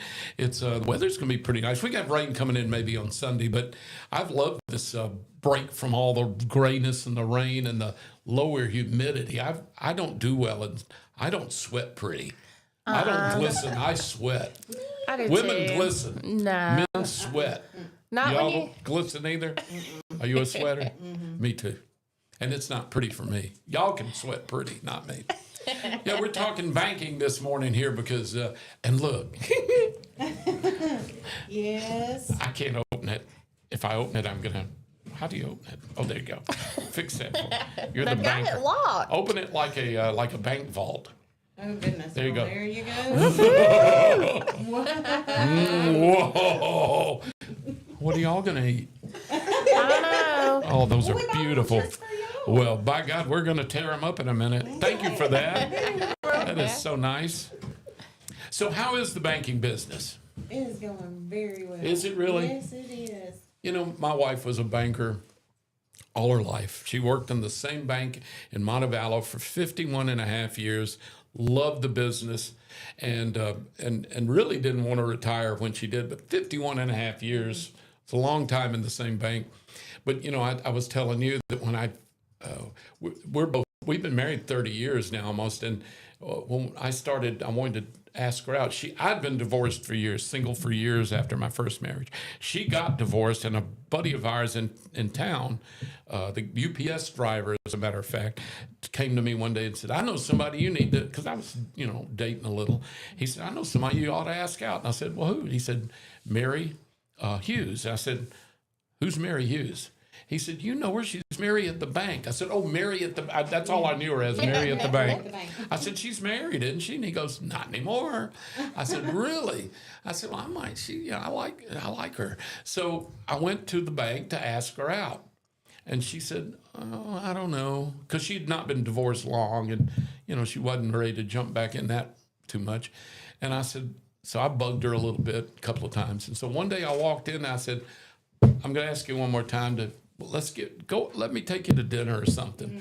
She said, here. And she took a piece of paper and slid it across the desk, and it was a loan application. Oh. And I said, what's this? She said, it's a loan application. I said, I don't need a loan. She said, yeah, you do. I said, well, for what? And she said, so I can check your credit. So I signed a loan application, and she checked it out. And I was very lucky because right after my divorce, my credit was awful because my ex-wife cleaned me out. Mm-hmm. And so I had a rough couple of years there, but I'd worked really hard, and I got my Beacon score really good, and I was looking good at that point. Had she asked me that 2 years, maybe 3 years before, she wouldn't have gone out with it. Yeah. But I apparently cleared her acceptable level for credit, and she went out with me. And that first date was awful. She said, you know, didn't go well at all. And then I begged her for a second chance, and she took it, and then 2 years later, we were married. So, no, I love the story. It's a great love story, What a except that fairy thank God I tale. had good credit. If I had bad credit, I'd still be a bachelor probably to this day. 30 years you'd have later. your bachelor degree. I would have my bachelor degree. I'd already had that and then screwed it up, you know, the first unofficial marriage. But anyway, banking, she loved it. And, you know, banking is so important to me to know a banker. You know, nowadays there's so much done online and at ATMs and stuff. Is it hard to have a relationship with a banker anymore? Oh, no. I mean, well, not with us, not with That's our what bank. I was thinking. Y'all are great. How does that work? I mean, do you have people that still come in the bank just because they know you and Yes, they we want do. to? They come in just to talk, and when you talk to them, then you discover a need that they probably didn't even know they needed or had, and it just it's a continuous relationship. Yeah, well, it should be. Yeah. I mean, listen, you need a bank all your life because you got it for so many reasons: savings, loans, needs, your checking accounts, and all that stuff.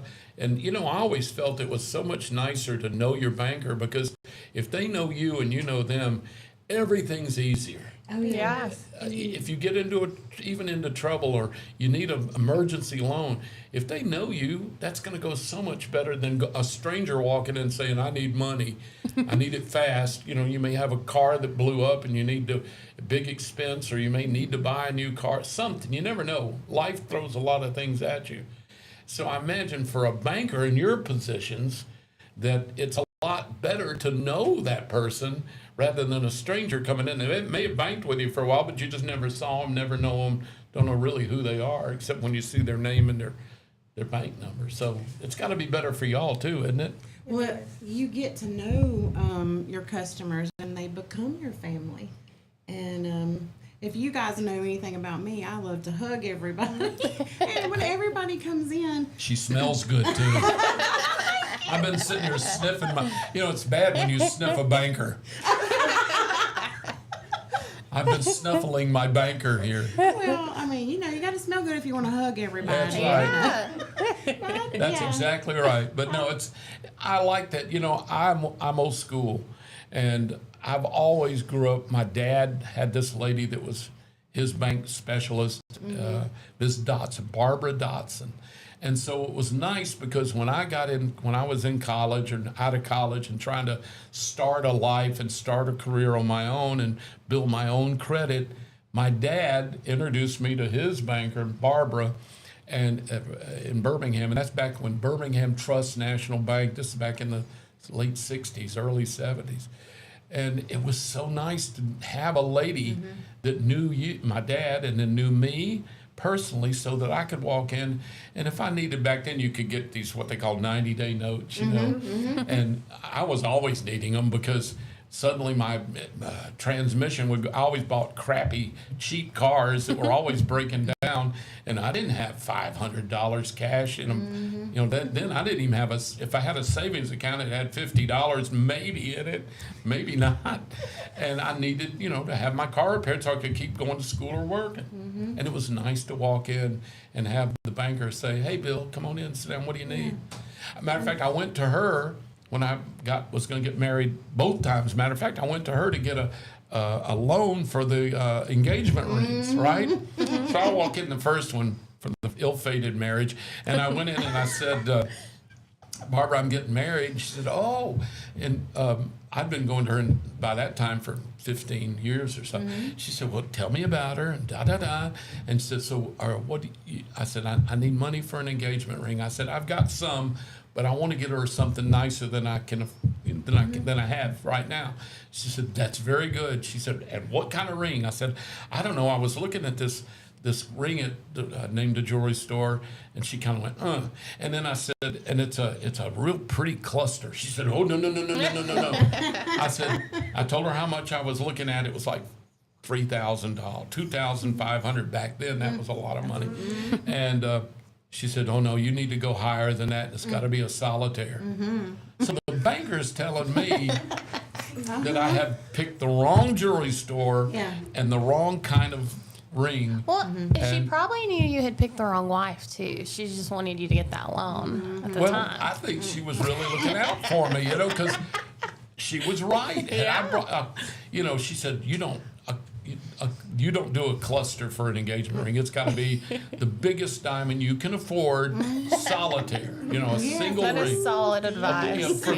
For good bling, right? Of course, then that marriage didn't last. So then I go there to see her for when I went to get. She was still in business when I went to get married with Mary.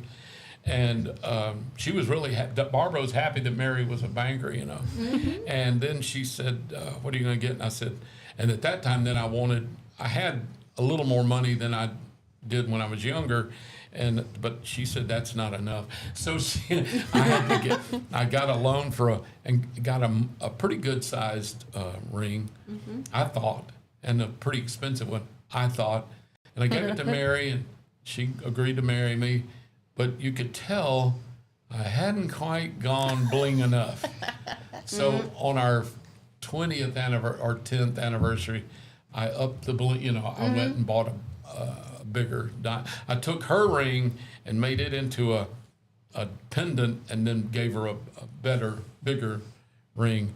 And Mary's now reminding me that we're coming up on my 30th anniversary, and that the ring needs to be adjusted You just accordingly. come see us. I'll have to, because my banker is now my wife, and she's retired. So I got to come see y'all, because I need to keep. If I'm going to be happy, keep this marriage happy, I'm going to have to bling up. And my wife loves bling. Me too. She does. She's like you. She likes the rings and the baubles and the.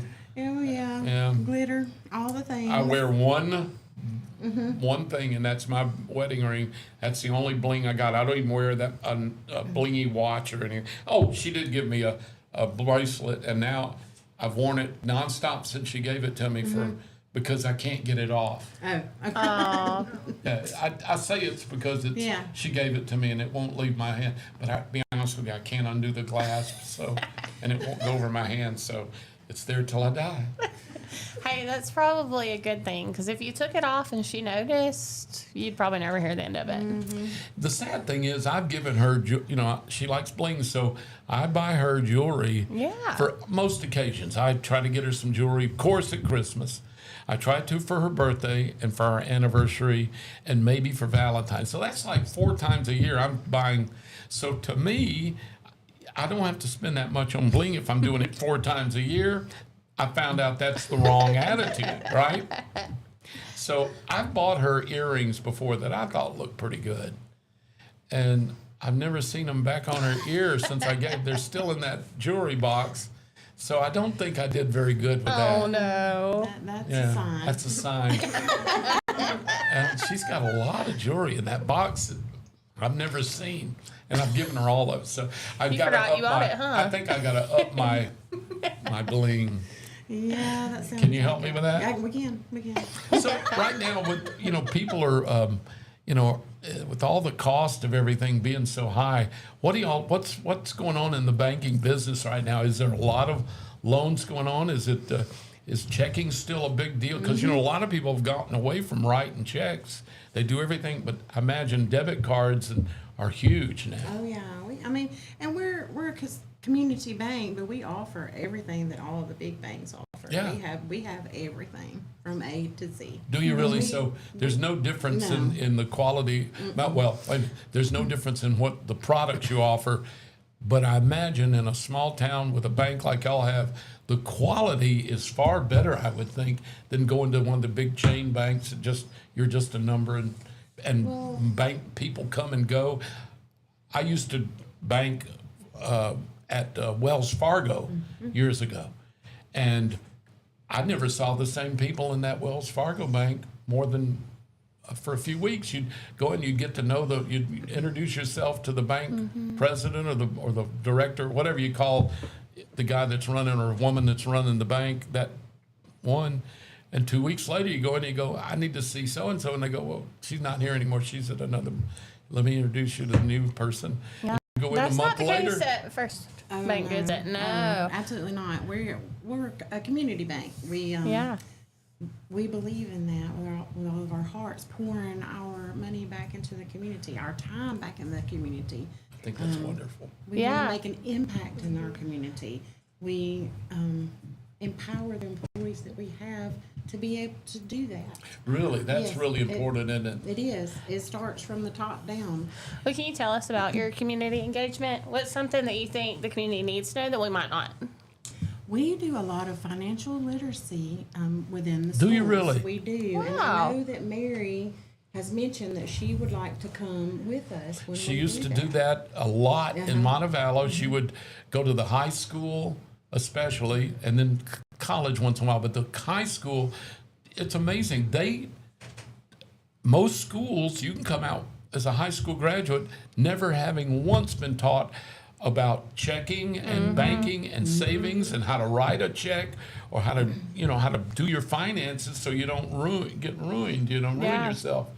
And that's amazing, because I can't believe you can go all the way through and have a high school diploma and not know anything about how to handle your finances personally.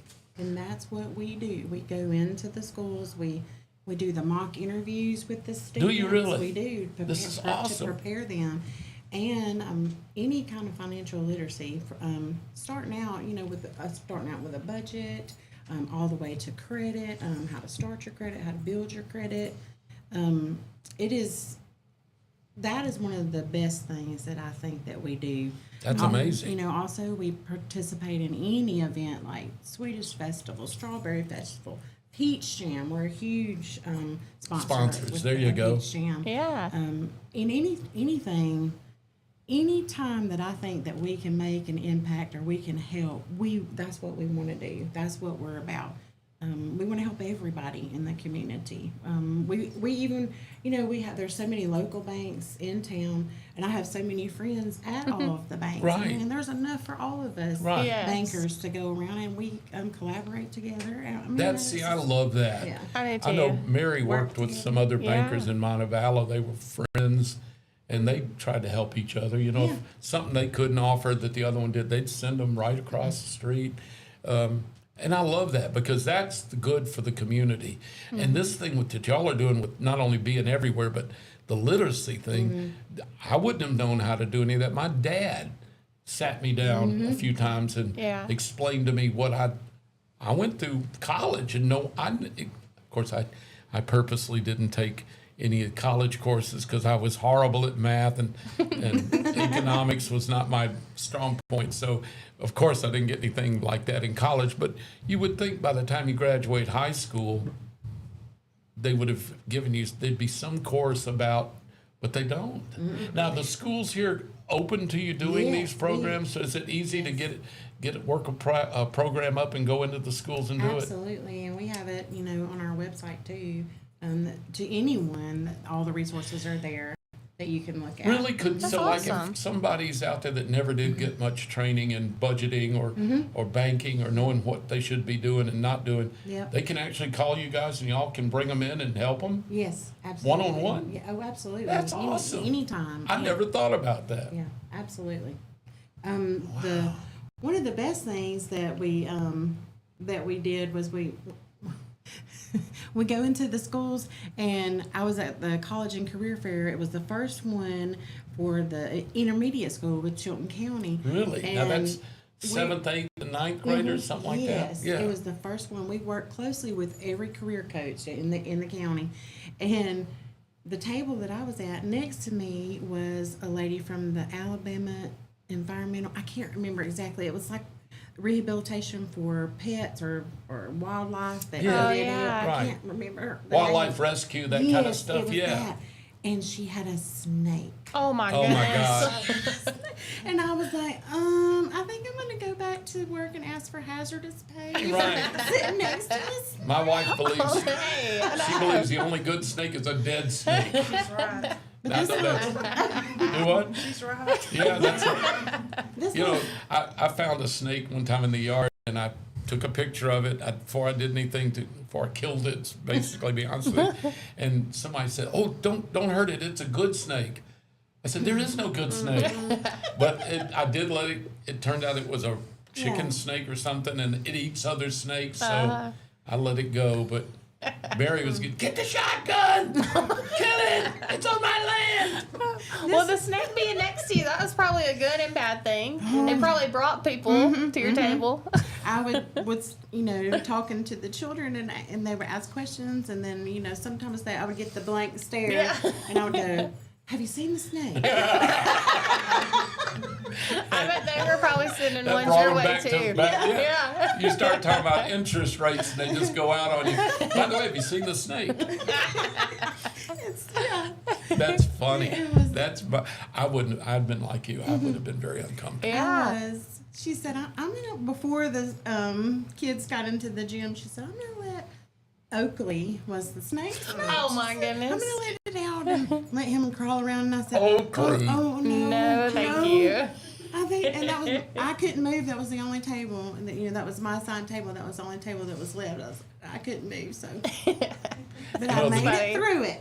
They should have named I'm this. proud of you. Yeah, I think you did good to I mean, stand right, growth sit right moment, next right? to Yeah. her. Yes, moment. that's right. Did you grow from it? I grew You from grew that was a growth moment. It was. I pushed myself way outside my comfort Yeah. zone. The envelope was way over there. Yeah. Well, it sounds like y'all are out in the community a lot. So, do individuals, do you go to them, or Yes. do they? I mean, Mostly they both. probably. Okay.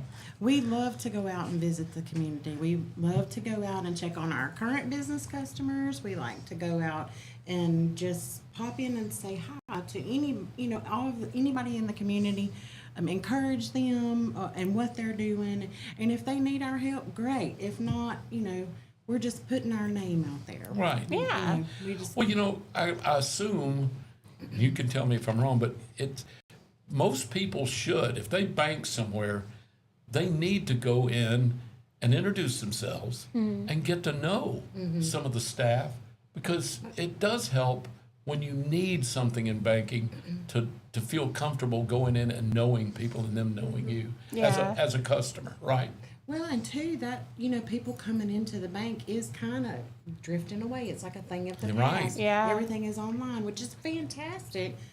It is easy. But it's hard to, like you said, to keep that relationship going. But that's part of what we do. We go out and check on our customers or check on our fellow community businesses Right. and check and make sure that they have what they need or if we can help.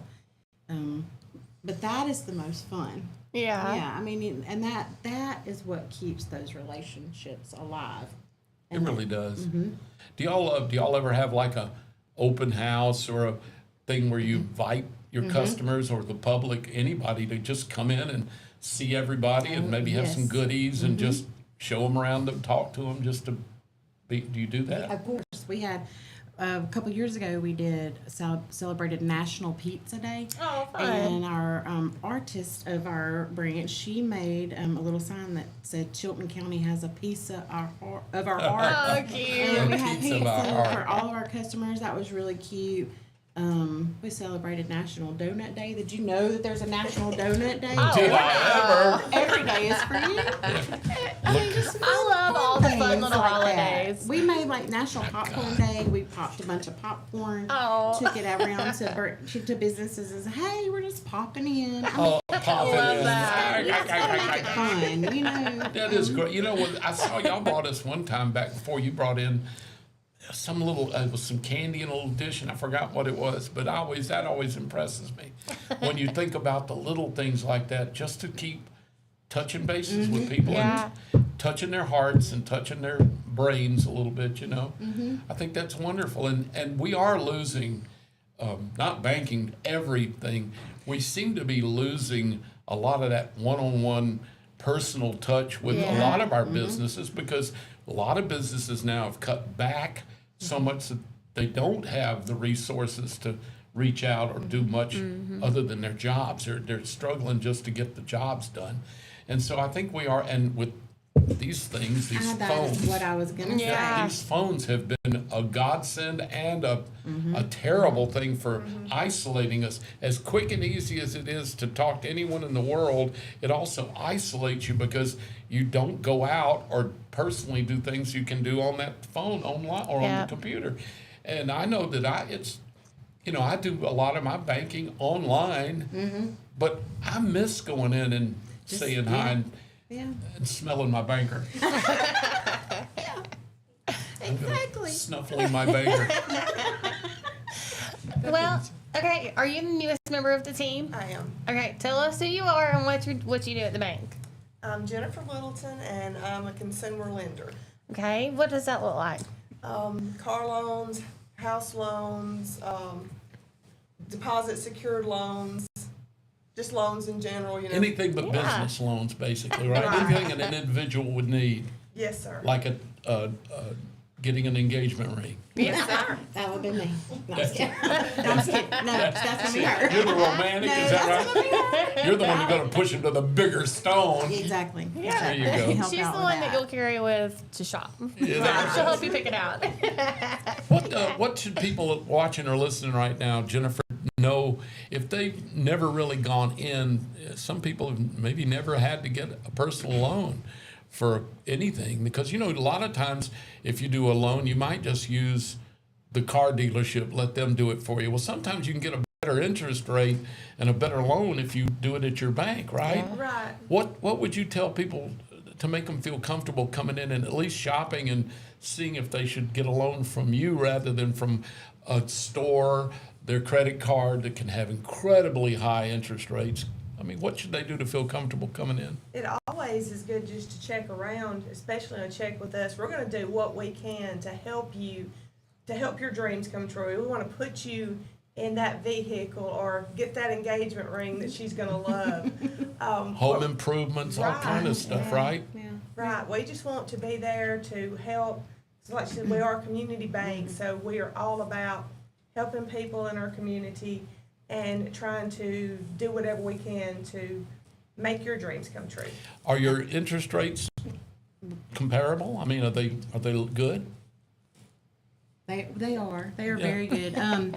What I was going to say too, and if it doesn't make sense for you to come to us, if it makes sense for you to go somewhere else, that's another thing that we don't push it on you. We don't try to put you into something that we know is not right, Right. for you. That, Well, it's that to your right there, advantage to treat people Strengthens- straight rather than to get them in trouble. that strengthens your relationship Right. with them. Yeah, I like And, that. I mean, because if it makes sense for them to go somewhere else, of course we want to be able to help them, and we want everybody in Chilton. Yeah, I don't need to come back with us, but I mean, but if it makes sense for you to be somewhere else or go Right. somewhere else, that's what we want you to do. We just want you to do what's best for I you. love that. Yeah. That gets back to the relationship thing. You're building relationships as well as connections for what helps people get what they need, pay their house payments, pay their car, for updates, engagement rings, whatever. But the thing is, if you're looking out for the right thing for the person, you're building a long-term relationship with. You'll be their banker for a long time because they appreciate it and they trust you, and they, and you've built that trust up. Well, first of all, they're friend. Their Yeah. friend. That's Yeah. what you want to be. Yeah, be their friends and their family. I think it's wonderful, and that's the beauty of your bank. It's a bank that builds personal relationships rather than just a big behemoth that's just based on numbers. You're basing your strength of your bank on people and families, and not just mass numbers that may come and go. Well, people bank with people, and sometimes it doesn't matter what our rates are. People bank Right. with people. Yeah. And if you truly, truly, genuinely want the best for them, then I think it'll- it's phenomenal. Yeah. Yeah. So tell us what people need to do then today or tomorrow. Or not tomorrow. Tomorrow's Saturday. Are y'all open on Saturdays at all? No. Yeah. no, Most we're banks not. aren't. Most banks aren't anymore. They used to, you used Some to of them close used to on open their Wednesday drive-thrus. years ago. Yeah, and then they'd have the drive-through open for 4 hours on Saturday morning or something. It was weird. And you never knew. I'd pull in and there'd be nobody there. I'd look over and there'd be nobody there, but somebody in the bank. It was like, I wish I had some business. But You it's gotta weird. go out and get it. Those You gotta go banker out and get numbers, they used to be weird with the Wednesdays and stuff. it. Yeah, yeah. But They now did. it's pretty much Monday through Friday, and I like that because it's standardized. Yeah. Yes. Well, tell us someone that doesn't bank with you, but they're shopping around for banks. What's the first thing that they should do to find y'all, or what resources do y'all have that would be most beneficial for them? Well, you can visit our website. It's fbal.bank. Check everything out. What's the But I would- website again? It's www.fbal.bank. FBAL. Okay, dot bank. Come see us. I mean, I'd really like to see you in person and love on you. Go by and snuffle her. And if you're not a hugger, just throw your hand Yeah, up for a high five. Stop, please, high five. I mean, I have to ask that nowadays. 'Cause Yeah. I'm not everybody's cup of tea, and I don't know why, but I'm just kidding. That can't be true. You've got to be everybody's cup of tea. Sometimes I'm You're not, wonderful. but it's okay. Well, You are. speaking Y'all of are wonderful. cups, we have a cup of names here. I don't even know if this would be, I don't think you It's could like drink from this, but it's something.